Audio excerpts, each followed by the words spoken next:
여러분 안녕하십니까. 역전의 용사들 시간이 돌아왔습니다. 어제도 히트 상품, 그저께도 히트 상품, 역시 기다려주신 여러분을 위해서 오늘도 히트 상품으로 여러분들을 만나 뵙겠습니다.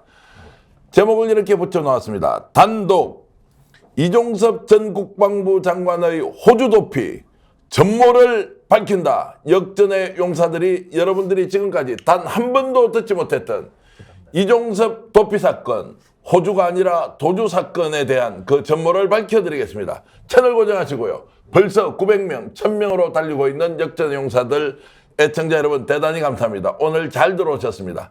다른 곳에서 듣지 못하는 얘기 함께 나눌 분 소개하겠습니다. 구구의 강철 이빨 김종대 전 국회의원입니다. 어서 오십시오. 네, 강철로 매일 씻고 있습니다. 네. 강철을 씹으면서도 진실을 밝히기 위해서 온몸을 던지고 있는 투사 중의 투사입니다. 노영희 변호사입니다. 안녕하세요. 많은 국민, 유권자, 시청자들이 댓글로 노영희 제발 국회에 들어가서 나라 좀 바로 세워라 라고 하는데 아직까지 결론이 안 났는데 혹시 좋은 소식 있을지 모른다 이런 말씀 드리면서 기대하셔도 좋습니다. 노영희 화이팅! 자, 이렇게 해서 역전의 용사들 시작하는데요. 또 한 분 있습니다.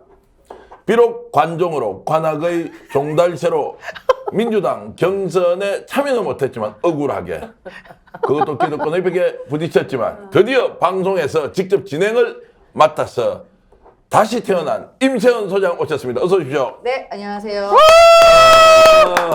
컷오프 종달새 컷종 임세현입니다. 그런데 관종 괜찮다. 아니, 관종 지금 컷종. 관종에서 컷종으로. 어떻게 한 번도 아니고 경선에서 2번을 떨어지냐고. 그 얘기는 하지 마십시오. 여기서 저기서. 얘기하지 마십시오. 역전의 용사들은 약점은 덮어주고 강점은 살리고 그렇게 해서 좋은 나라 만드는 거니까요. 어쨌든 임세훈 소장이 서울의 소리에서 월수금 제목이 전쟁과 평화죠. 네, 맞습니다. 전쟁과 평화 프로그램의 메인 MC로 지금 자리를 꿰차고 진행을 하고 있는데요. 참고로 노영희 변호사는 오래전부터 메인 MC였고요. 맞습니다. 김종대 전 의원도 오래전부터 MC였고요. 저는 최근에 MC를 하고 있는데요. 네. 어쨌든 임세현 소장님 축하드리고 이 방송에 나오셔서 이제 자주 얼굴도 보여주시고 네. 정말로 국민들이 듣고 싶어하는 숨은 진실을 폭로해 주시기 바라겠습니다. 네. 폭로 전문 임세현 기대하겠습니다. 네, 폭로할 거 많죠. 네, 자 여러분들 오늘 저희들이 이종섭 전 국방부 장관의 느닷없는 갑작스런 그리고 기획된 그리고 군사작전 하듯이 호주로 도망간 그 사건의 전모를 밝혀드리겠다고 했는데요. 벌써 이제 1100명의 시청자 여러분들이 동시 접속하고 계십니다. 감사합니다. 자, 마음 하나님, 황금알님, 크로키님, 그리고 판도라님, 김원진님 고맙습니다. 김원진님은 노변, 민주, 비례 1번, 판도라님은 임세현 힘내라, 그리고 폐업했다는데 식당 폐업했다는 이야기도 했는데 우리 좋은 이야기만 계속 하겠습니다. 안 좋은 댓글 안 읽어줘도 되고요. 시청자 여러분 고맙습니다. 잠깐만요. 김인지님? 예, 언지님? 김원진님. 민주 비례는 이미 끝나지 않았어요? 자꾸 이런 민주 비례 가라고 하는 건 무슨 아니 이 무슨 뜻이에요? 말씀은 네. 4년 뒤에 그렇게 하라. 이런 4년 말씀으로 뒤에? 또 아니 나 이해를 할 이제 수도 있고. 당에 들어갈 거예요. 예. 나도 뭔가 목소리를 내기로 생각했어요. 비례 이미 다 끝났는데 저도 계속 임세현 비례 가라 그러는데 비례 이미 비례 다 끝났어요. 민주당은 이제 더 이상 들어갈 수가 없습니다, 여러분. 네, 저한테 못합니다. 민주당 얘기 이제 그만하셔야 됩니다. 못합니다. 민주당이 저를 버렸다는 걸 잊어버리지 마세요. 민주당이 노임 회사를 버렸다. 그러나 4년 뒤에는 다시 찾을 수 있다. 그래서 민주당과 비슷한 당에서는 여전히 러브콜을 하고 있다. 어제도 제가 소나무당을 만나보니까 정말로 3고 초려가 아니고 5고 초려를 지금 노임 회사한테 하고 있던데요. 어찌됐든 저는 바람이 딱 하나입니다. 노임 변호사가 국회에 들어가서 대한민국을 바로 세워달라. 그 이상 이하도 없습니다. 아, 좋습니다. 정당보다는 입성이 중요합니다. 이 말씀을 제가 드리면서 알겠습니다. 맞아요. 제가 오늘 김종대 전 의원께 질문을 드리기 전에 잠깐 소개하겠습니다. 김종대 전 의원이요. 국방 전문가 아닙니까? 안보 전문가 아닙니까? 남북 문제 전문가 아닙니까? 그래서 오늘 많은 폭로를 제가 할 것이고요. 애드립은 김종대 의원이 하시겠지만 겁나. 정말로 우리가 이종섭 전 국방부 장관의 이 사태에 대해서는 우리 국가가 어떻게 국기문란으로 치닫게 됐는지 알아야 합니다. 여러 상황들이 있는데 오늘은 여러분 다 아신다는 전제로 이종섭 도피가 불가피했던 이유부터 일단 짚겠습니다. 도망갔습니다. 왜 도망갈 수밖에 없었느냐 요약 정리해주고 우리가 본론 들어가서 폭로 시작하겠습니다. 뭐 짤막하게 정리하자면 이거를 윤석열 대통령이 호주로 긴급히 도피시켰다. 이게 언론의 많은 보도 아닙니까? 근데 약간 살짝 비틀어서 제가 말씀드릴게요. 이 이종섭을 도피시킨 진짜 당사자는 MBC와 JTBC다. 오, 왜요? 왜 그러냐냐? 네. 대략 이 대사 자리를 쇼핑하면서 저 출국 준비를 하는데 걸린 시간을 따져보면 2월 하순으로 보여집니다. 3월 4일부터 이제 대사 나간다는 게 시중에 다 알려졌죠. 그러면 2월 하순인데 제가 어쩐지 최근에 매불쇼나 이런 데 나가가지고 이 최수근 상병권을 굉장히 발언을 많이 했어요. 그때 기사가 여태까지 나온 기사를 다 합친 것보다 많이 나왔어요. 예컨대 이종섭 장관이 작년 8월 1일 날 우즈베키스탄에 출국해 있을 때 그 수행을 했던 군사보좌관이 김계환 해병대 사령관한테 보낸 그 메시지, 카톡, 텔레그램이 언론에 다 까져버려요. 그러면 거기 장관이 또 통화하자는 얘기, 또 사령관 정식 출근하고 있냐는 얘기, 징계로 해라는 얘기 이첩하지 말고 다 있어요. 이때가 용산 대통령실이 비상이 걸렸다. 그때 그 자료는 포렌식 자료는 정식으로 재판부에 제출된 증거 자료가 아니에요. 검찰이 갖고 있던 자료예요. 근데 변호인들이 찾아내서 정식으로 신청되지 않은 증거 자료가 나온 거예요. 이게 나가고 3월 4일, 5일, 6일 심지어 출국한 다음 날 11일까지도 보면은 계속 단독 보도야. MBC, JTBC 계속. 그러니까 모든 보도가 일관되게 이종섭 장관이 외압을 행사하는데 정황 증거가 다 있어. 그러면은 제가 대략 보기에 2월 20일경에 용산에서 재발이 저린 사람들이 보기에는 올 게 왔다. 그동안 그렇게 틀어막았는데 이거 어떻게 어디서 다 터지는 거냐. 언론에서 그리고 첩보가 있어. 내일 또 뭔 보도 나온대. 모레 나온대. JTBC 하니까 MBC도 한대. 이래가지고 그때 비상대책회의가 열렸다. 그래서 급히 대사 쇼핑이 시작이 됐고 번갯불에 콩과 먹듯이 이것이 이루어졌다. 그래서 저는 오히려 대통령실보다도 호주로 보내버린 당사자가 JTBC, MBC다. 그러니까 너무 집중해서 단독 보도를 많이 하니까 위기의식을 느껴가지고 보낼 수밖에 없었다. 기상천외한 보도 듣도 못한 자료가 다 나와. 그러니까 그게 어디서 나오는 거예요, 그 자료들이. 그러니까 하나는 공수처 쪽에서 나왔고 하나는 재판 중에 그 김정민 변호사요 스픽스도 출연했는데 네. 그러니까 김정민 변호사는 지금 이 순간까지도 이종섭을 쫓아낸 게 자기라는 걸 모르고 계셔. 아하. 그렇게 연결이 안 돼 있어 지금. 그랬는데 거기서 찾아낸 자료들이 이제 방출이 언론에 마구마구 나가면서 일단 대통령실은 진실의 문이 열리고 있다. 비수가 목까지 다가왔다. 이제는 빨리 조치해야 된다. 틀어막고 했는데도 이젠 더 이상 안 된다. 계속 보도 나간다. 이래서 급하게 쇼핑이 시작됐다. 그래가지고 멀쩡한 대사자 잘하고 있는 분 호주 대사를 날려버렸다. 그리고 넣었다.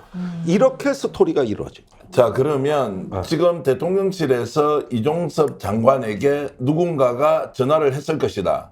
지시를 했을 것이다. 여기에 따라서 불법적으로 수사에 개입을 해서 수사의 내용을 완전 뒤집어 버리지 않습니까?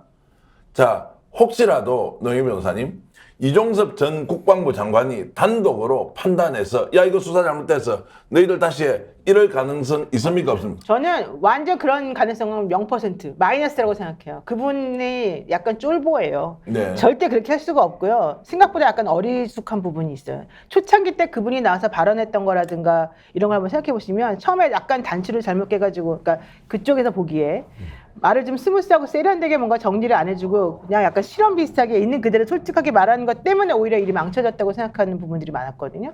그분이 자기의 독자적 판단으로 그렇게 할 사람이 절대 아니고요. 그분은 내가 봤을 때는 높은 분의 직접 지시를 받았을 것이다. 저는 그렇게 생각합니다. 간접적으로 누군가가 VIP가 이렇게 얘기하는데 당신 이렇게 해야 되는 거 아니야? 그거 아닐 이런 것 정도로도 이런 불법은 저지를 수 없죠. 그렇게 저질렀을 것 같지 않고 그 7월 31일 그 45분부터 50분 사이에 이루어진 그 5분의 통화 예. 그게 저는 결정적이었잖아요. 그 통화가 사실은 되게 직접적으로 매우 경로한 누군가로부터 직접 전화가 왔을 것이다. 자, 그 사람 누굽니까? 임시현 소장. 뭐 V1 혹은 V2 둘 중 한 분이시겠죠.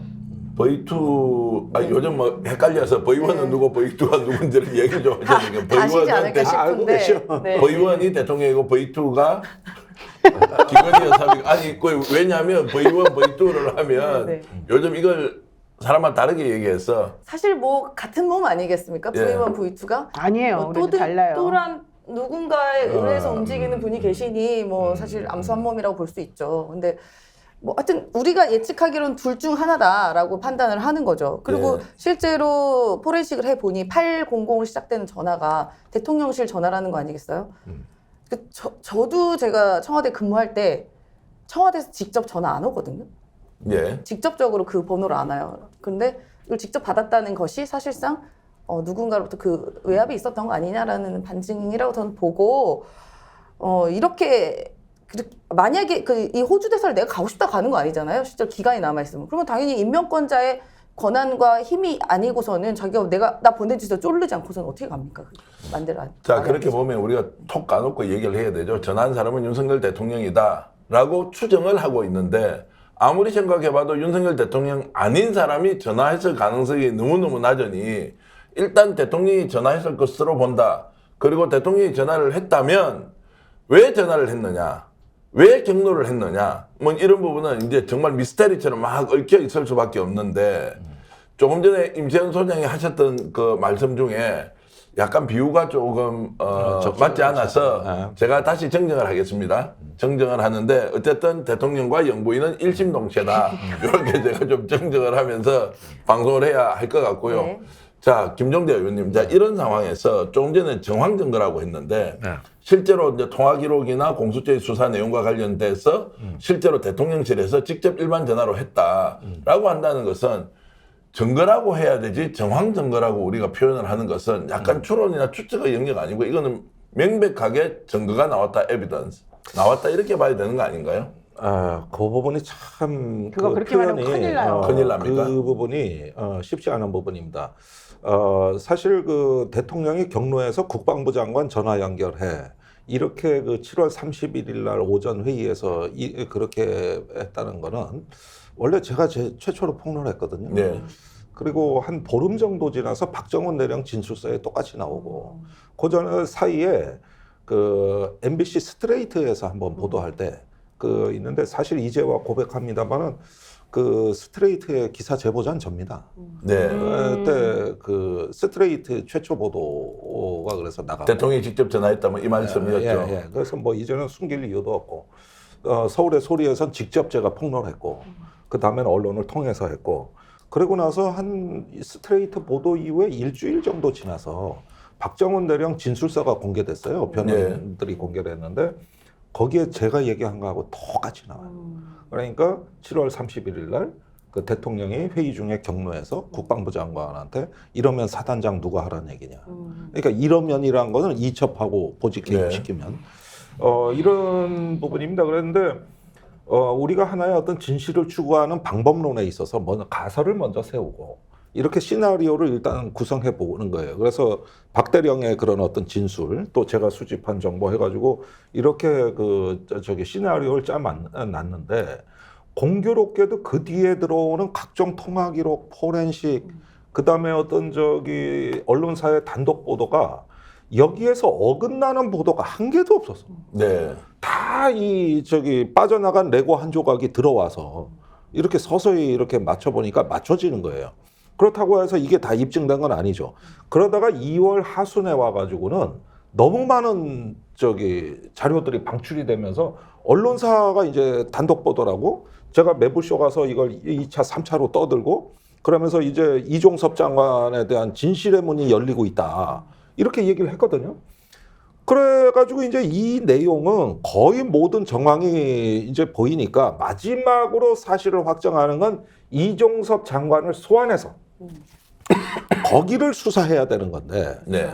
그러려면 이종섭 장관 통화 핸드폰도 포렌식을 해야 되는 압수수색을 해야 되는 거고 소환도 해야 되는 거고 이렇게 돼 있는데 요 내용만 빠져 있었다. 요게 공란으로 남아 있었다. 그러던 찰나에 대사 쇼핑이 시작된 거다. 자, 자, 대산 쇼핑까지 가지 말고 김종대 이제 전 의원께 좀 두 가지만 간단히 좀 질문할게요. 우리 빨리빨리 진행을 하겠습니다. 종대님 스트레이트에 최초 제보했다고 지금 말씀하신 거는 스픽스에서 최초 폭로예요? 뭐 폭로의 내용은 이건 처음 공개하는 겁니다. 예. 그래서 이제 스픽스에서 김종대 의원이 MBC 스트레이트에 제보한 내용이 사실 대통령이 직접 전화했다 이렇게 이제 나온 것이고 두 번째 이제 질문이 더 중요한데요. 그런 거 어떻게 알아요? 형님은 그거 어떻게 아냐고요? 진짜 지금 시청자 여러분들이 궁금한 거는 MBC 스트레이트 그다음에 박정훈 대령이 직접 진술한 내용 그리고 김정은 아까 김정민 우리 변호사가 했던 이 내용을 먼저 알고 있었다는 거. 언론에 공개하기 전에 김종대는 그걸 어떻게 알아요? 아니 대통령이 경로하고 이거는 김정민 변호사도 몰랐던 내용이에요. 아니 그거 어떻게 알고? 오히려 까꿀로 나한테 본인이 확인이 어떻게 되는 알았냐고. 그러니까 형님 그래서 혹시 파이프라인 있어요? 아니 그런데 파이프라인. 빨대가 있냐고.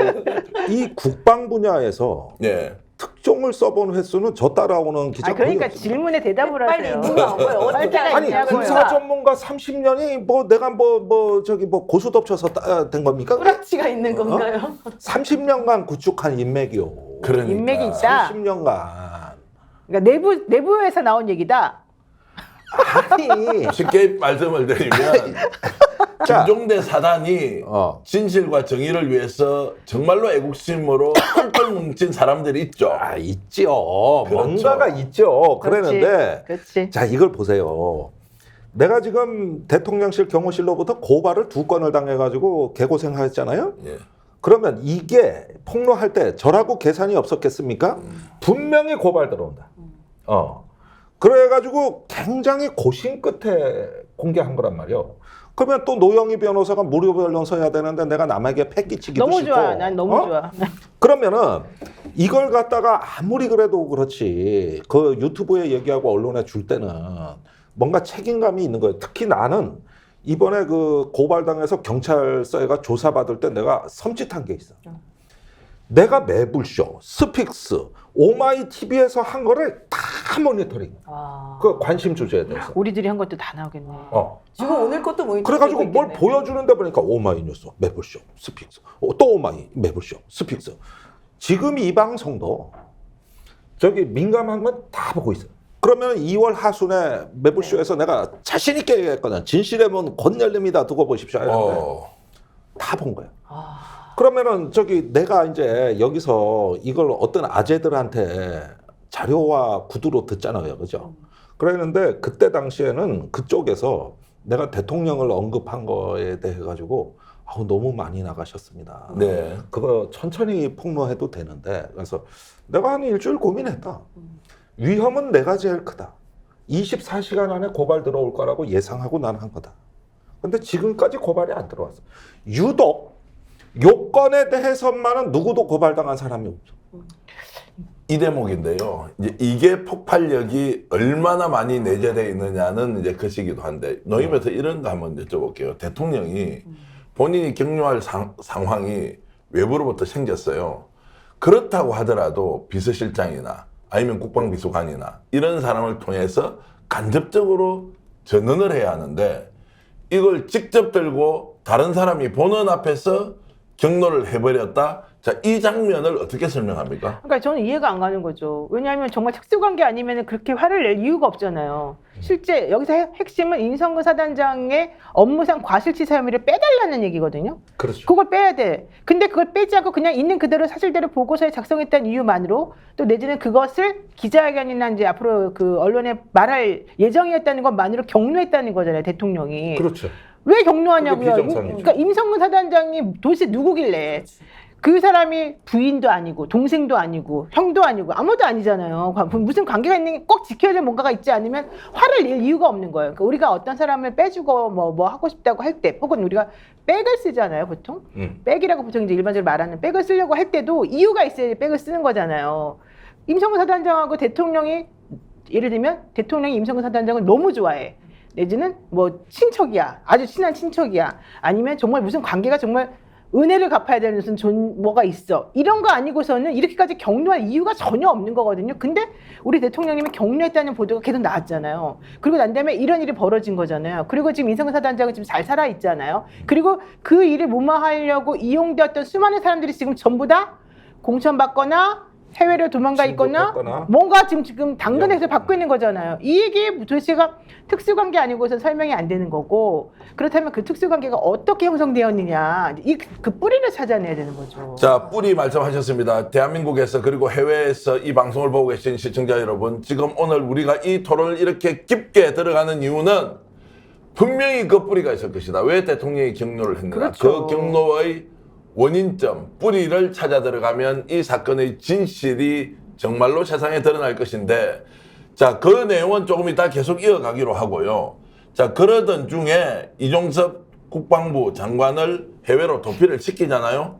그런데 공수처에서는 이미 수사를 해서, 야, 너 못 나가. 지금 압수수색하고 보니까 당신이 불법적으로 수사 개입을 해서 판을 뒤집어서 이거는 엄중한 범죄 행위를 저질렀다라고 했는데, 공수처에서 반대를 했음에도 불구하고 법무부에 출국금지 해제위원회 이런 게 있습니까? 네. 그 위원회를 심의위원회. 예, 심의위원회를 열고 전격적으로 했다. 이 부분도 또 논란입니다. 아니 이게 어쨌든 이게 공무 절차잖아요. 공무 절차. 그럼 저는 이거 무조건 문서로 남아있을 거라고 봐요. 만약에 문서 남겨지지 않고 구두로만 하겠다고 하면 이분들 공무 제대로 안 한 거기 때문에 이거 처벌할 수 있는 규정이 있거든요. 그런데 우리나라 공무원들이 지금까지의 경우를 봤을 때 만약에 부당한 지시가 있으면 본인들이 피해받지 않기 위해서 어떠한 경로라도 저는 기록 남겨놨을 거라고 봅니다. 그런데 만약에 그런 기록을 갖고 있는 사람들 아니면 이 사건에 대해서 아는 사람들이 뭐 없어지고 승진하고 공천받고 뭔가 대가를 받고 하는 것이 있다 하는 것도 저는 이게 하나의 뭔가 반증이라고 봐요. 뭔가 이거를 혼자만 아는 건 아니다. 지금까지 봤을 때. 그리고 어딘가는 그 증거가 분명히 있을 거고 이런 게 우려됐기 때문에 저희가 작년 여름부터 끊임없이 국정조사 해야 된다고 끊임없이 요구를 했었습니다. 뭐 집회도 나가서 했었고요. 국회에 가서 저희가 농성도 했었고 했는데 사실 그 당시 국회의장이 여야 합의가 돼야 국정조사를 할 수 있다라고 선을 그어버렸기 때문에 야당의 요구로는 안 됐었어요. 그래서 올해 초까지만 해도 올해 초까지도 사실상 국정조사 하라고 엄청나게 요구를 했었습니다. 저는 이 부분에 대해서도 국회의장님께서도 이 부분에 대한 분명한 책임도 지셔야 된다고 또 생각이 듭니다. 저는 이렇게 생각해요. 이런 거는 사실은 그냥 구두로 이루어지지 뭔가 공식적으로 남기면 안 돼, 원칙적으로. 그렇지만 그에 관련되어 있는 공무원이나 누구는 몸보신을 위해서라도 나중을 위해서라도 꼭 뭔가 남겨놨을 거예요. 그러니까 대통령이나 만약에 그 위에 계신 분들이 이 상황을 만약에 만들어냈다 그러면 증거가 남으면 안 되잖아요. 그렇기 때문에 그와 관련해서 뭔가 공문서를 만든다거나 보고란을 챙긴다거나 이러면 절대 안 되는 거야. 다만 그 중간 과정에 있는 사람들이 내가 나중에 어떻게 될지 모르잖아요. 이분들이 떠나고 나면 끝인 것이고, 그렇기 때문에 자기 자신의 미래를 위해서라도 나는 이런 지시에 의해서 이렇게 할 수밖에 없었다는 것을 나는 꼭 남겨놨을 거라고 보고, 사실은 그게 있으면은 임금님기는 당나귀기와 마찬가지가 된다는 거예요. 누구라도 이 보물을, 이 키를 가지고 있으면 그 키밖에 사실은 자기가 기댈 데가 없거든요. 그러면 우리 김종대 선생님이 얼마나 훌륭하신 분인 거는 우리가 알지만, 그렇다 하더라도 이분에게 왜 맨날 사람들이 자기 목숨 내놓고 무슨 영화를 보겠다고 맨날 제보를 해주겠어요. 그분들도 이게 부당하다고 생각하니까 자기의 정의감과 현실과 여러 가지를 고려해가지고 설명을 해주고, 이거 좀 누군가가, 내가 나서지는 못하지만 누군가 이 문제를 해결해 주길 바라면서, 혹은 언론에 알려주길 바라면서 말을 해주는 거거든요. 저는 그 부분이 분명히 남아있다. 그래서 이게 지금 현재 너무 무도하게 대통령이 당선된 이후에 시스템이 없어지고 내부적으로 정말 자기네 마음대로 일방적으로 자꾸 하는 것들 때문에 열받아 있고 속상해하는 내부 저는 그 공무원들이 있다고 생각하는데, 그분들이 지금 이제 속에서 끓다가 좀 있으면 터지기 일보 직전이어서 지금 이게 한꺼번에 몰려날 가능성이 있다. 저는 좀 그렇게 봅니다. 그 신호가 왔어요. 그렇죠? 그렇죠. 그게 오늘 어제 MBC 단독 보도인데 공수처 관계자가 더 이상 전화 못 참아 이제 더 인터뷰에 이상. 응해버렸어요. 네. 그래서 관계자라고 돼 있는데 우리는 단호하게 반대했다고. 그러니까. 거기에 아주 정확히 써 있습니다. 그러니까 이제 책임을 가지고 따진다는 것은 명백하게 잘못된 점이 무엇인지 확신을 갖고 국민들에게 알려야 하는 그렇죠. 의무가 이제 생긴 거죠. 그리고요. 더 놀라운 것은 국방부 장관 지휘하에 있는 국방부 조사본부, 네. 거기가 군사경찰 조직입니다. 네. 거기서 관계자도 우리가 차관한테 전화를 받았다. 신범철 차관. 지금 저기 천안 공천갑니다. 그러니까요. 전화를 받았는데 우리 보고 재조사하라 그런다. 박정원 대령이 한 걸. 그래서 우리가 왜 재조사를 합니까? 그러니까 해병대가 뭘 잘못했습니까? 우리 보고 뒤집으란 얘기 아닙니다. 못합니다 이거. 그러니까 신범철 차관이 장관 지시만 할 겁니까? 그래가지고 그다음에 장관 지시 갔다는 거잖아요. 그래서 잠시 후에 그러니까 장관님 지시라면 저희는 군인이니까 할수 없이 한다. 명령에는 따라야 될 것 같다 이거예요. 그런데 차관은 군인이 아니거든. 그리고 행정가거든. 서울이야. 그러니까 진짜 장관 지시가 내려왔다는 거야. 요게 조사본부에 누가 거의 그대로 나와 있어요. 양심선언급의 저기 그 진술을 한 거예요. 그러니까 이게 되게 이거를, 중요해요. 이거를. 이게 내부에서 터져 나와줘야지 맞아요. 바깥에서 얘기하는 건 한계가 있거든. 근데 저는 이게 신호가 왔고 터져 나오기 시작했고 더 이상 이걸 막을 수가 없다. 그래서 빨리 도피시킨 거다. 이렇게 무리하게. 그렇죠. 그러니까 처음에 나는 4월 3일 날 본회의 부의되는 특검 일정만 생각을 했어요. 급한 일이 뭐가 있을까? 총선 전에 본회의 부의? 근데 총선 때 본회의가 안 열리잖아. 그래서 조금 이상해. 그래가지고 다시 쭉 찾아보니까 이런 마음을 갖고 있는데 언론에서 매일 특종이 터지는 데다가 내가 발언한 거를 쭉 보니까 맞아. 2월 하순부터 내가 이거 저기 전부 다 이제 곧 진실의 문이 열린다고 말해 왔어. 그렇죠. 급했던 거야. 쟤들도 그러니까 똑같은 생각이었던 거예요. 나하고 용산이. 자, 이런 상황들을 이제 어떻게 알아챘는지 이종섭 국방부 장관은 국방부 인천공항을 통해서 도피를 결행합니다. 치밀한 계획과 기획에 의해서 군사작전 하듯이 도피를 하는데 이걸 가만히 둘 야당이 아니죠. 사진 좀 띄워주십시오.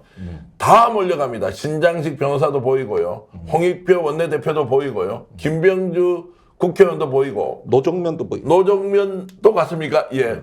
어쨌든 출국을 시도하는 그 자리에 많은 사람들이 가서 범죄 피의자 도망가지 마라. 자, 사진 좀 올려주십시오. 범죄 피의자 도망가지 마라. 라고 들고, 하면서 피켓 피켓 들고 시위를 합니다. 저 장면을 장윤선의 취재 편의점에서 가서 동시 송출을 했는데 무려 37,000명이 동접자가. 동시 접속을 했을 정도로 아주 민첩한 취재를 하고 그것이 국민들한테 알려지면서 오히려 지상파 종편이 아니라 유튜브에 장윤선 취재 편의점에서 저 내용을 보도하면서 이야 이거 진짜 큰일 났구나. 저 사람 도망가면 되지 않는구나 라는 걸 국민들이 다 알게 됐습니다.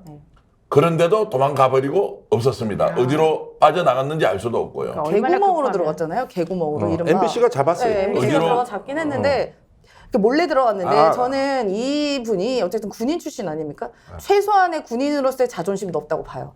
좀 당당하면 안 됩니까? 당당해가지고 개구멍으로 갔다가 또 공항도 시골 공항 죄송합니다. 거기 브리즈번 사시는 분들은 갈 수 있는 시드니에서 캔버라가 가까운데 더 멀리 브리즈번 갔다가 그러니까 안 걸리려고 도망가는 거 아니에요. 최소한 군인으로서의 자존심 그리고 장관을 했던 거에 대한 품격도조차 없다. 그러니까 그거 피하는 게 그렇게 대수입니까? 그러니까 요게 도피성 출국이라는 정황 어디서 나오냐 하면은 저렇게 쫓아갔단 말이에요. 처음엔 금요일 날 출국하는 줄 알았더니 다 갔어. 근데 그때는 딱 저기 안 귀빈실 간다고. 직원이 그 제대로 말을 해준 거야. 저 이종섭 장관님 오늘은 아닙니다. 오늘이 아니야? 아니 오늘은 맞을 텐데. 그러니까 아닙니다. 해서 일단 돌아와. 그 다음 날 의심이 돼가지고 또 가. 그런데 또 마찬가지. 그게 문제 8일 날 그랬다가. 일요일 날 오후에 그 저기 7시 몇 번 7시. 비행기인데 그 저기 이런 사태를 언론이 쫓아온다는 걸 안 이종섭 측에서 적어도 2시 이전에 온 걸로 돼 있다. 그래가지고 어디에 있었느냐? 1등석 라운지에 있었던 거예요. 그러니까 출국 그걸 미리 해버린 거예요. 그래가지고 이 저기 기자들이 없을 만한 시간에 그러니까 비행기 출국 시간이 5시간 남은 거예요. 5시간 남겨놓고 라운지로 딱 들어와. 그래서 거기서 출국장으로 빠져나간 거거든. 그때 MBC가 고도 때를 딱 잡은 거예요. 잡았지. MBC 진짜. 자, 우리가 숨겨야 최초로 됩니다. 질문할 수 있고요. 또 기상천외한 대답이 나올 수 있는데 제가 이 질문 던지겠습니다. 이종섭 장관을 내보내지 않았으면 아까 이분이 어떤 성품을 가졌다고 성적을 가졌다고 얘기하셨죠? 왜 내보냈느냐? 통제가 안 되기 때문에. 이 사람이 실체적 진실을 밝힐 가능성. 왜냐하면 겁도 나고 자기 혼자 다 덮어쓰기 어려우니까 이거 그냥 차라리 얘기하고 감옥 가는 게 낫겠다. 이런 생각했을 가능성 없습니까? 저는 그것도 굉장히 의심스럽다고 생각해요. 사실상 이 이종석 장관이 가장 많은 지시와 정보와 뭐 여러 가지 정황들을 다 많이 갖고 있을 거 아닙니까? 최종적으로는. 그런데 어쨌든 말씀하신 것처럼 노영희 변호사께서 이분이 뭐 쫄보라고 그러잖아요. 그러니까 어느 순간 이게 조여오니까 쫄리겠죠. 그런데 대통령실에서 혹시나 이게 발설할까봐 보낸 건데 이거는 뭐 더 나아가서는 이런 얘기까지 나옵니다. 오죽하면 이런 얘기까지 나오나. 국민들 사이에서는 이거 사실상 완벽한 증거 인멸하러 호주 보낸 거 아니냐. 오히려 이종석 장관의 신변을 걱정해야 된다. 스리슬쩍 그런 만약에 댓글 많이 올라왔어요. 이분이 사라지거나 없어지면 사고를 당할 가능성이 증거 높다. 인멸이 완벽하게 이루어진 거 아니냐라는 말까지 나옵니다. 그러니까 이건 소설이나 네. 추론이나 상상의 영역이지만 그런 말이 이것이 나온다. 갖고 있는 폭발력이 얼마나 큰지 여러분들 미리 알고 계시고 이종석 장관이 앞으로 어떤 얘기를 할지 두고 봐야 하는데 한 가지의 진실은 덮을 수 있다. 5가지도 덮을 수 있지만 100가지는 덮을 수 없다. 그것은 인간의 영역이 아니기 때문에 어떻게 조직을 동원하더라도 다 덮을 수 없다. 그래서 진실문이 열렸는데 열리니까 본물처럼 나오는데 상상 초월의 일들이 벌어지고 있다는 것입니다. 그래서 저희들이 오늘 이제 본론으로 들어가서 혀가 꼬입니다. 죄송합니다. 본론으로 들어가서 정말 해야 하는 이야기는 왜 윤석열 대통령이 이종섭 장관에게 경로하면서 지시해서 업무상 과실치사라고 하는 임성근 소장의 죄를 빼달라고 했을까? 이제 이것이 정말로 앞으로 나와야 될 진실의 문의 핵심이다. 가장 포인트는요. 보통 이제 이런 경우는 우리가 생각을 해보면 논리적으로 생각을 해봐야 돼요. 우리가 그 사람을 목숨 걸고 지킨 거거든요. 대통령이 예를 들면 이런 상황이라고 한다면. 그럼 왜 목숨 걸고 지키느냐? 저 사람이 삐끗 잘못하면 뭔가 마음을 달리 먹으면 나까지 엄청나게 큰 위험에 빠질 수 있다는 생각이 들면 목숨 걸고 지키는 거예요. 그러니까 얘를 지키는 게 내 목숨을 지키는 거다. 이렇게 생각이 들면 내가 목숨 걸고 지키게 되거든요. 자, 그렇다면 지금 현재 대통령과 용산에 있는 사람들에게 가장 큰 취약점은 뭐냐? 가장 큰 리스크가 뭐냐 생각해 보세요. 대통령과 그 가족을 둘러싸고 지금 가장 해결이 안 되고 있는 언젠가는 터질, 여기서 언젠가라고 하는 건 대통령 자리에서 내려오면 무조건 터질 수밖에 없는, 지금 현재 그것 때문에 공천까지 좌지우지해버리는 그런 문제들이 지금 있잖아요. 있죠. 그 문제들이 결과적으로는 이 사람과 연결되어서 나의 목을 조여올 수밖에 없다라고 생각하면 이 사람을 안 빼주는 게 격려할 만한 상황이 되는 거죠. 그러니까 제가 쉽게 설명을 드리면 대통령은 임성근을 무조건 지켜야 될 만한 불가피한 사유가 있는데 그 불가피한 사유라고 하는 건 현재 대통령과 그 가족을 둘러싼 현안과 관련돼 있을 가능성이 매우 크다. 이게 저는 요점인 거죠. 자, 그래서 여러분들도 한번 생각해 보십시오. 저희들이 예단과 편견을 가지고 하는 것이 아니라 지금 현재 나와 있는 사실을 퍼즐 맞추기 하듯이 이렇게 정리를 해보니까 윤석열 대통령이 이종석 국방부 장관에게 경로하면서 업무 지시를 할 사유가 전혀 없었다. 그 행위는 대통령이 수사에 개입하기 때문에 탄핵 사유가 될 수 있고 이종섭 장관이 이것을 정말로 수사 지휘를 권한이 없는 사람이 해버리면 당연히 직무유기가 되어서 직권남용이 되어서 권한남용이 되어서 중범죄 처벌을 받아야 하는데 왜 했느냐? 이 문제를 풀지 않고서는 우리가 전체 그림을 읽어낼 수가 없다. 자, 그래서 노영희 변호사 얘기는 저희들이 상상하고 또는 예단하고 편견을 갖고 하는 것이 아니라 김건희 여사와 관련이 되어 있을 수도 있는 것 아니냐라는 추론입니다. 이건 혹시 명예훼손 이렇게 안 걸길 바라겠습니다. 그것이 추론의 하나로 갈 수 있다는 것이고 또 다른 누군가가 윤석열 대통령에게 이것은 이렇게 하지 않으면 안 됩니다. 공적 라인이라면 대통령실 내에서 참모가 특정한 사안을 가지고 보고를 했을 수도 있고 또는 국민의힘에서 어떤 식으로든 임성근 소장을 보호해야 할 만한 사유가 있었다라고 추론할 수 있겠죠.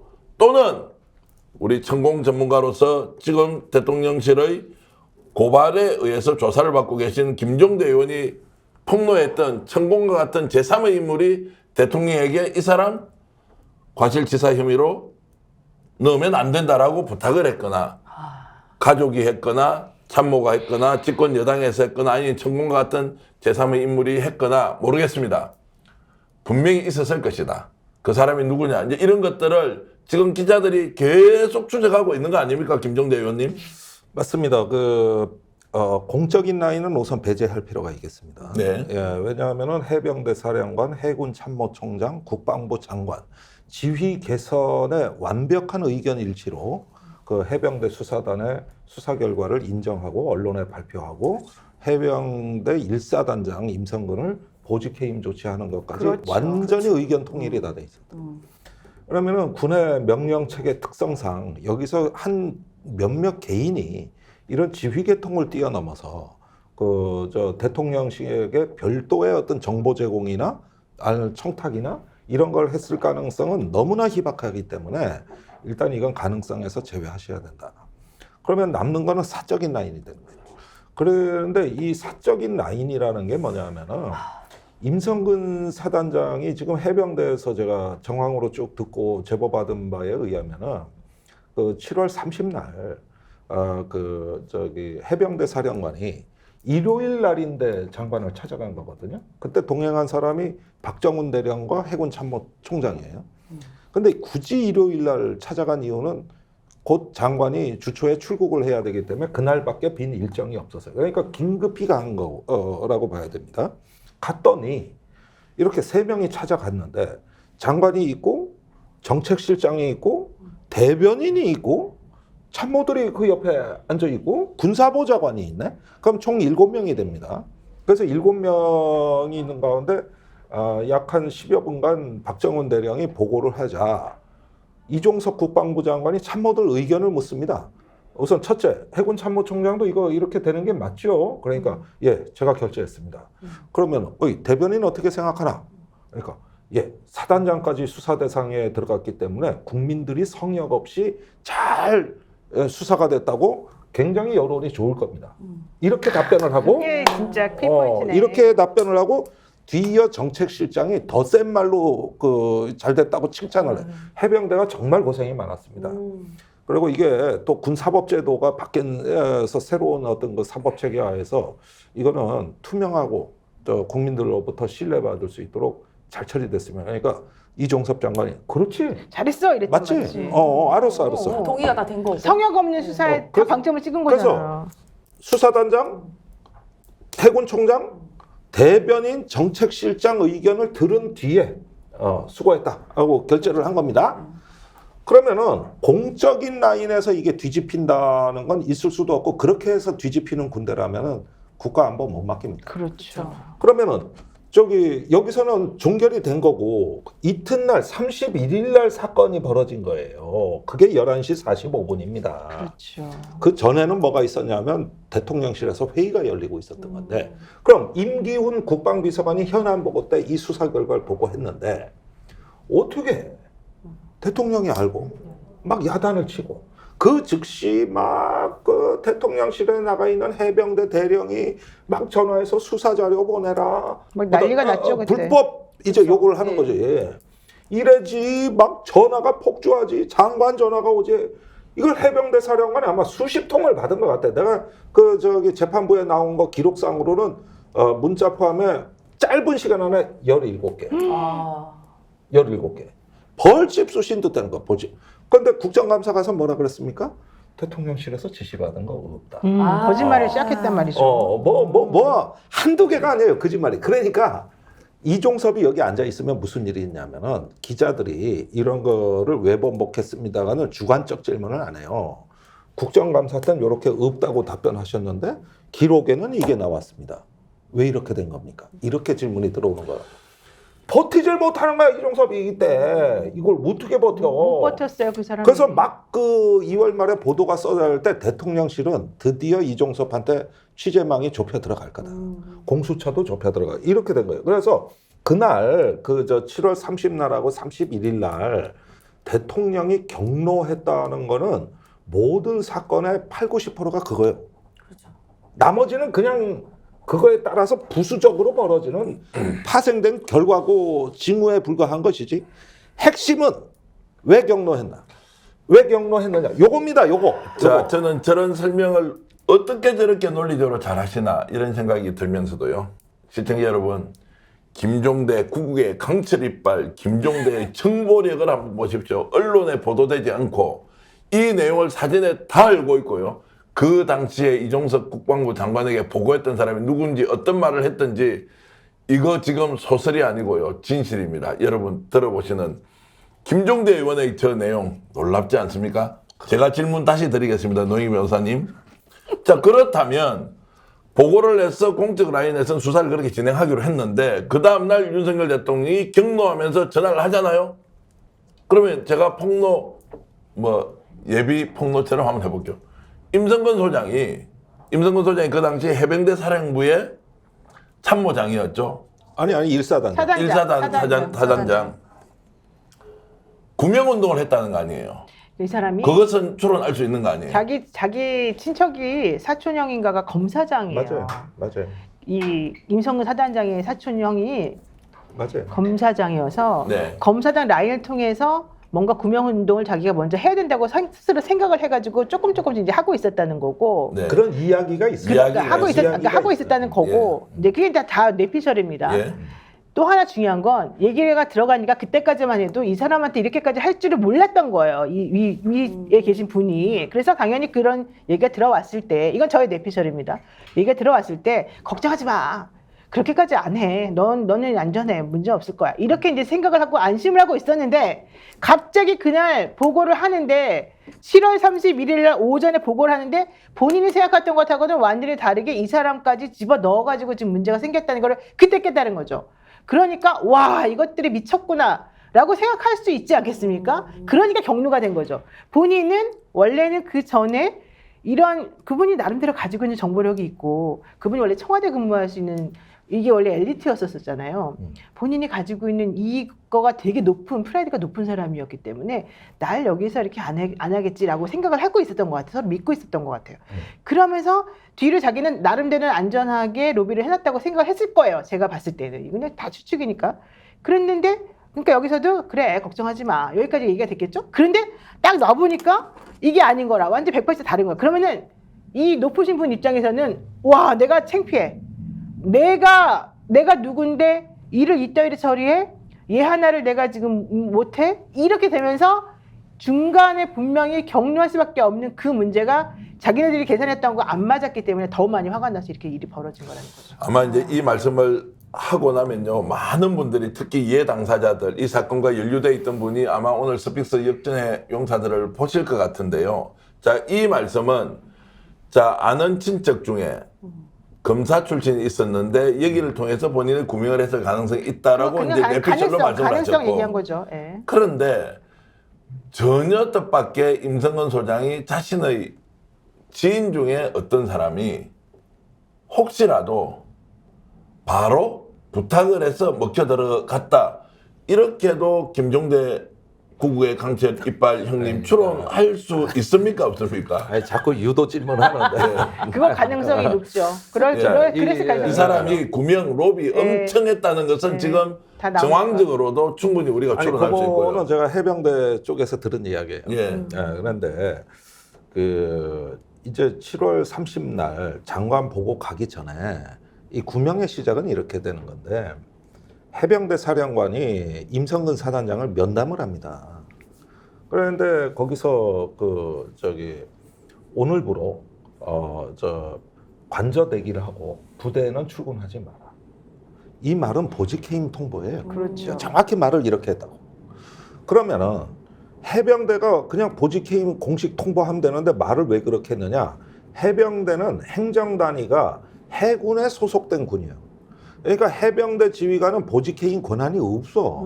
그래서 그걸 갖다가 직무대기라는 법에 없는 용어를 만들어서 보직해임도 아니고 아닌 것도 아니고 그걸 갖다가 만들어서 뭐냐면 보직해임 비슷하게 운영을 한 건데 그게 바로 관저대기요. 부대 출근하지 마. 직무대기라고 돼요. 그러고 해병대 사령관은 후임자까지 선발을 해놨어. 일사단장이 보직해임대 나가면 장관이 사인만 하면 그 시간부로 보직해임이거든요. 그럼 부대는 누가 지휘할 거예요? 그래서 합참의 전비태세검열실장 해병대 투수타로 하겠다고요. 그런데 이렇게 얘기를 해주고 출발을 한 거예요, 서울에. 이때가 임 사단장이 자기의 보직해임을 차단하고 뒤집을 수 있는 그 마지막 기회였죠. 마지막 시간이 되는 건데 장관 결재와 자신의 구명운동의 속도가 누가 더 빠르냐는 속도 경쟁이 있었던 걸로 보여진다. 그랬는데 한쪽은 가서 그냥 일사천리로 결재를 받아버리니까 그 속도를 따라잡을 수 없으니까 다른 라인인데 여기가 조금 늦었던 거지. 그러니까 결재보다. 그래서 그때 얘기 그래서 나온 거꾸로 게 뒤집힌 거지. 사전에 이걸 차단하지. 그래서 얘기 나온 게 아까 그 제가 쫄보라고 얘기했던 그분이 눈치가 없다. 일을 참 바보같이 했다. 그렇게 혼이 났던 거예요. 자, 그래서 단도직입적으로 이제 많은 시청자 여러분들이, 아니, 그래서 윤석열 대통령을 움직였던 배우가 누구냐, 요거 좀 이야기해줘야 되지 않겠느냐. 안 돼요. 하면 안 돼요. 하면 안 돼요? 그럼요. 지금 언젠가는 아니, 통과하실 거죠? 예, 아니 그러니까 예. 여기까지만 해주죠. 다 예. 준비하고 있습니다. 준비하고 있다. 준비하고 그러면 저도 약속 하나 받겠습니다. 맨날 그 준비해. 배우가 누군지 준비하고 있는데, 최초 폭로는 매불쇼에서 하실 거예요? 아니면은 JTBC에서 하실 거예요? 스픽스에서 하실 뉴스 거예요? 토마토에서 해야죠. 뉴스토마토에서 그러면 하셔도 좋죠. 아, 그건 인정. 뉴스토마토. 임세은 식당에 임세은 식당에서 하셔도 좋고. 스포츠도 있고 스픽스도 있고. 일단 안익을 TV는 안 돼요. 임세은 거기보다는 식당에 스픽스에서 하는 아니, 거. 아니 인생 나하고 시장을 운명을 폐업했잖아. 같이 할 언론사들. 운명을 같이 할 언론사. 일단 JTBC는 안 되겠구나. 안 되고. 그러면 할 수 없다. 스픽스밖에 없네. 스픽스밖에 없어. 이미 천공 때문에 무료 변론도 하셨고 우리 다 같이 스픽스밖에 잡혀갈 없네. 준비하고 픽스하고 저희 동시송출하겠습니다. 동시송출 네, 임세은 임세은 식당하고. 뉴스 토마토는 벌써 3명이나 고발당했기 때문에. 아, 우리는 의리를 좀 지켜주세요. 우리 회사 지금 큰일 났어요. 대통령실 출입도 못 하고 있어요. 출입도 못 하고 있고 그 피해가 막심해요. 막심해요. 예, 우리는 아예 출입 시도를 안 해요. 아, 뉴스토마토는 솔직히 제가 정확히 말씀드리면 지금 포기했어요, 거의. 거의 모든 걸 포기하고 있어요. 나 이제 이러다 잘리겠어. 진짜. 그래서 얼마나 진실과 정의를 위해서 김종대 의원이 싸우고 있느냐. 또 어떤 언론에서 그 사실을 폭로하든 그것은 더 중요한 것은 우리가 아니어도 좋다. 진실을 밝혀야 한다. 이것이 더 중요한 제가 거죠. 한마디만 예. 말씀드릴게요. 그 제가 저기 2월 달부터 여기 유튜브 나와가지고 그 민주당의 안보 라인, 안보 능력에 대해서 엄청나게 강조를 했습니다. 지금 저쪽은 외압 세력들 신범철, 임종득 둘이 단수 공천을 받은 상태고, 그 다음에 용인에 있는 고석전 고동 군사법원장도 단수 공천을 받았는데 나는 그분도 수상하다. 예, 윤석열 대통령하고 사법연수원 동기고 군 출신이거든. 그 육사 나왔어요. 그러면은 이런 걸로 봤을 때 이분들이 다 국방위로 오실 분들인데 네. 내가 보기엔 방탄조다. 아. 방탄조 그렇지. 일렬에 있는 방탄조고 여기에 끼지 못하면은 어디 야전에 지휘관으로 보내든가 해외로 보내버린다 이게요. 그러면은 딱 보니까 모양이 아니 나는 이게 최상병 선거라고 봤어요. 그래가지고 민주당의 그 저기 안보 역량이 국방위에서 이게 정면 충돌을 할 건데 굉장히 중요하다 그러면서 내가 사실 그때 부승찬 지지 네. 발언도 하고 이랬던 겁니다. 한 명이 지금 귀하다. 그래가지고 저 뭐 선거에도 좀 관심을 가지고 해줬는데 이런 것에서 이제 국민이 이 진실을 수호하기 위해서 과연 누구를 선택하실 것이며 또한 어떻게 이 부분들을 끌고 가는가에 따라 가지고 얼마든지 뒷받침할 수 있는 후속 준비는 한다. 지금 해야 될 일은 저는 그 해병 정의 자유정의 해병연대 그 청년 대표 있지 않습니까? 나는 그런 분이 난 정치권에 들어와야 된다고 봐요. 지금 청년표를 견인할 수 있는 충분한 여력이 되고 청년들이 다 이 문제 관심 있어요. 맞아요. 그 다음에 어떤 당이 되고 어떤 언론사가 될지 모르겠습니다만은 호주에 추적 원정단을 보내야 된다. 같이 해도 됩니까? 아니 그래서 저도 뭐 제가 저기, 국회 가면 김종대 저- 의원을 그래서 제가 보좌관으로 글로 보내려고 지금 생각 중이에요. 우와. 예, 그래. 제가 김종대 의원에게 아니, 비행기 오늘 표를 끊어줘가지고 지금 하려고 그래요. 폭로가 예고됐던 것이기도 했고 오늘은 폭로 안 하기로 했는데 하여튼 폭로가 계속 나오는데요. 노영희 변호사가 아니요, 국회의원이 아니요. 되면 네, 국회에 되면 국회의원이 만약에 되면 김종대 의원을 보좌관으로 한번 채용할 의향이 있다. 요 정도인데 아니, 아니, 김종대 여기서 응답 화답해야죠, 화답.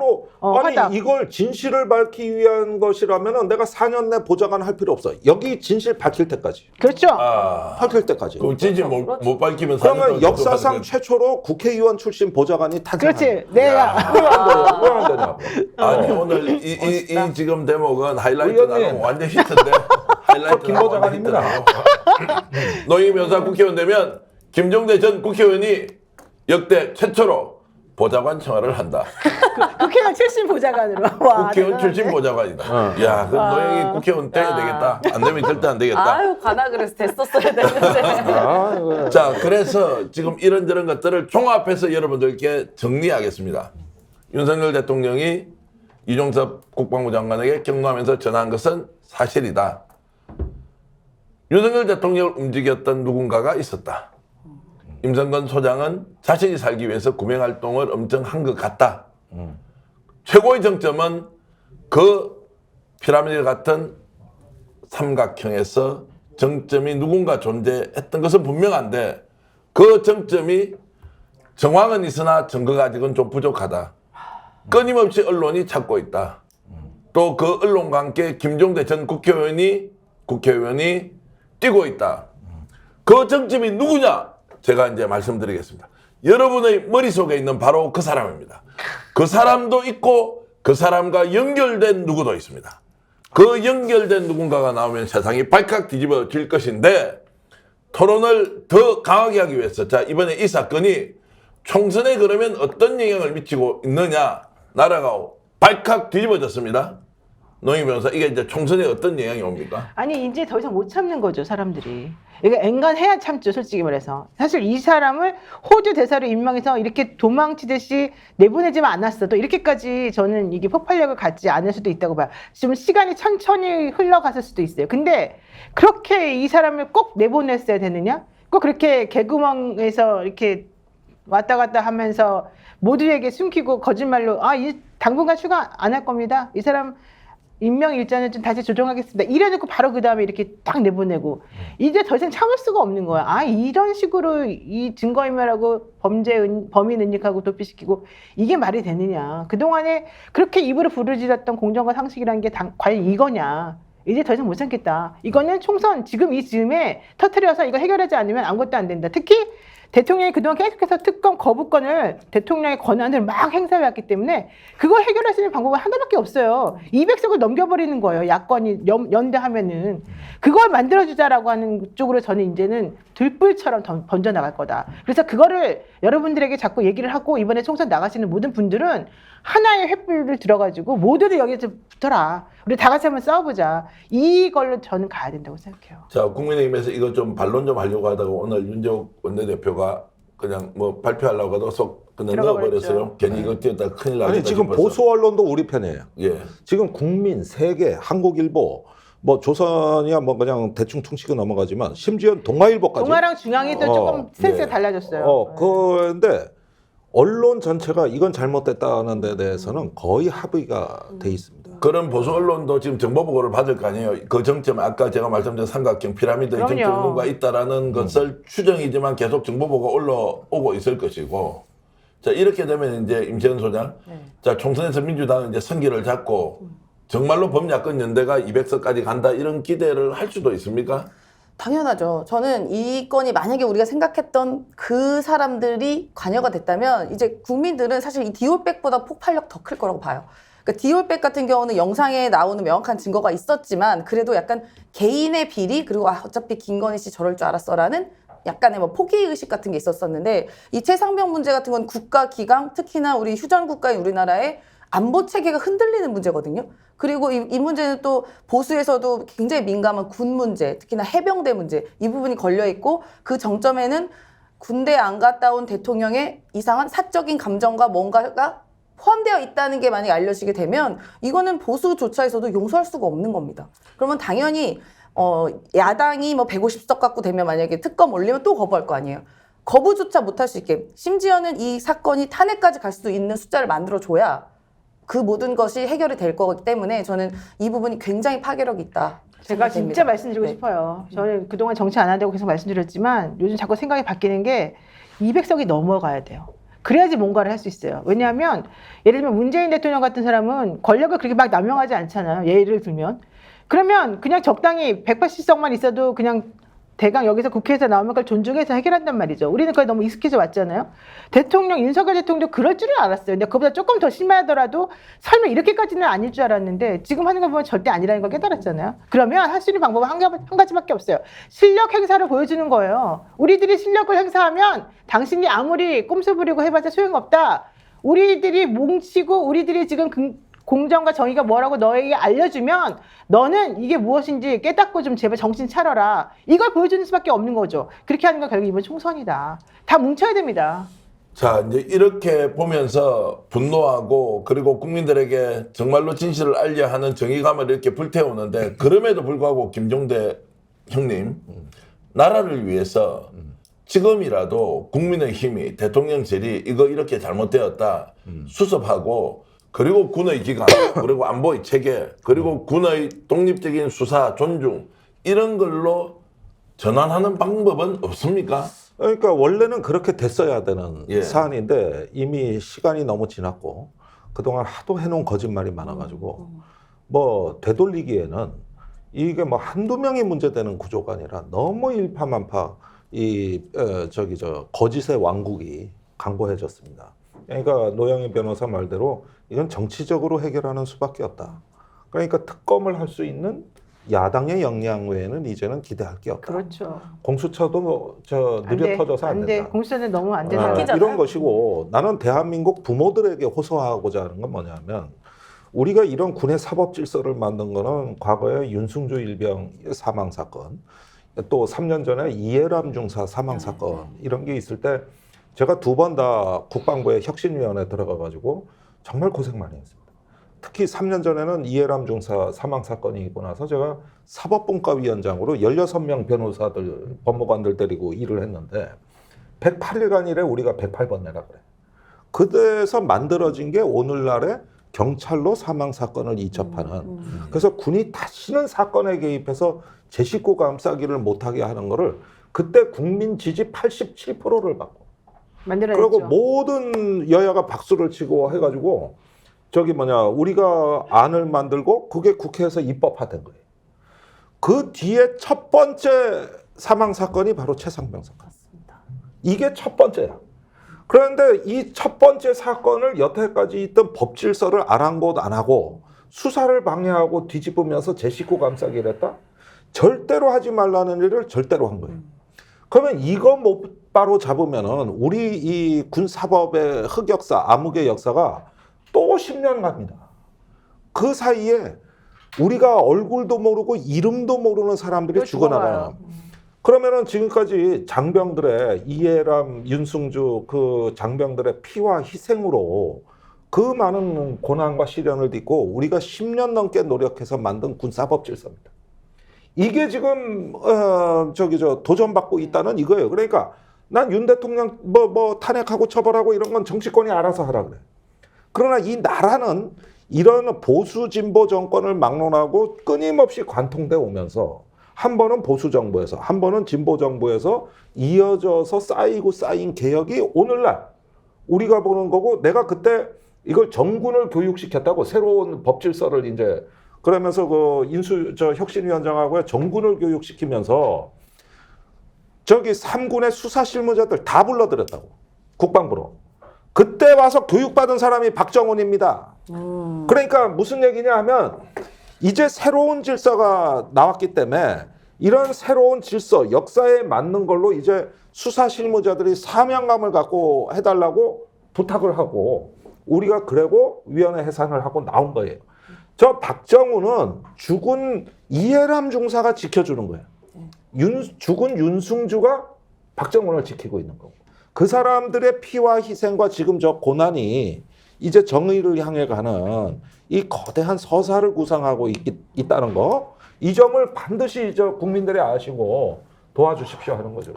지금 구국의 강철 이빨 김종대 형님이 하셨던 말씀을 여러분 다시 리플레이해서 한번 들어보십시오. 한 3분 정도 말씀을 하셨는데, 억울한 죽음이 우리 사회를 이렇게 정상적인 것으로 되돌렸다. 그래서 우리는 좋은 제도의 혜택을 받고 있을지 모르지만 그 혜택이 만들어질 때까지는 억울한 죽음이 정말로 억울하지만 우리 사회를 한 발짝 한 발짝 진척시켰다. 오늘 김종대 의원이 하셨던 얘기 여러분 좌파의 선동으로 들립니까? 특정 정당을 편들기 위해서 정말로 구국의 강철 이빨이 개인적 취향을 드러낸 것입니까? 아니면 가슴에 절절히 남아있는 애국심을 여러분들 느낍니까? 나라 걱정 누가 먼저 하는지 김종대 의원이 실천가로서 행동가로서 뛰고 있다는 모습 느끼지 않습니까? 그래서 저는 여러분들께 오늘 꼭 말씀드리고 싶은 것은 좌든 우든 어떤 정권이 들어서든 국가의 기강과 뿌리는 아무나 흔들어서는 되지 않는다. 그 흔드는 자가 있다면 국민의 이름으로 반드시 단죄하고 심판해야 한다. 이런 것들을 느끼면서 그래도 스픽스가 이런 얘기를 여러분들께 전해주면서 조금이라도 대한민국이 살아있다는 느낌 함께 공유할 수 있어서 좋고요. 역시 종대 형님은 대단합니다. 아니면 자꾸 오늘 날 때마다 스픽스에서 출마도 안 하는데. 스픽스에서 홍보 안 해도 돼. 네. 어떤 언론에서 하도 좋은데 뉴스토마토에서 하셔도 좋고 서울의 소리 하셔도 좋은데 정말 형님은 대단하다. 그 계속 애국하세요. 나 이제 잠깐 마지막 요 하나만 말씀드릴게요. 아까 최홍규님께서 후원을 해주시면서 아무런 말도 안 하고 그냥 여기에 막 빨간 색깔로 후원을 해주셨어요. 너무 감사해요. 나는 그런 슈퍼챗을 5만 원이나 보내주셨는데요. 그런 분들한테 너무 감사하고 꼭 인사드리고 싶어요. 예, 그리고 신정철님, 강성현님, 마음하나님, 예, 민주진영은 모여서 공탄핵 하겠다는 합의서부터 써라 이런 말씀 네. 주셨고요. 그리고 필성 27님께서는 정말로 정권 말년에 비참할 것이다 이런 말씀도 주셨고 대구 경북 정신 좀 차리자 이렇게 했고요. 물론 개나리님께서는 사회자 너도 좀 정신 차리라고 해주셨는데 예, 저도 정신 차리겠습니다. 감사합니다. 개나리님. 이렇게 해서 많은 분들이 댓글 주시고 또 소개를 못 해드리지만 여러분 댓글 올라오는 거 네 분 다 지금 실시간으로 털어놓고 함께 공유했으니 여러분 마음이 전달되었다. 고맙습니다. 감사합니다. 감사합니다.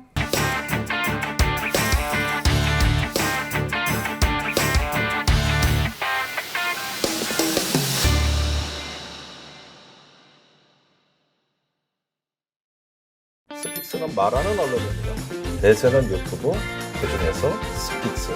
좋아요, 댓글, 구독, 알림 설정. 여러분이 저희를 사랑해 주시고 우리가 여러분을 사랑하는 4가지 방법입니다.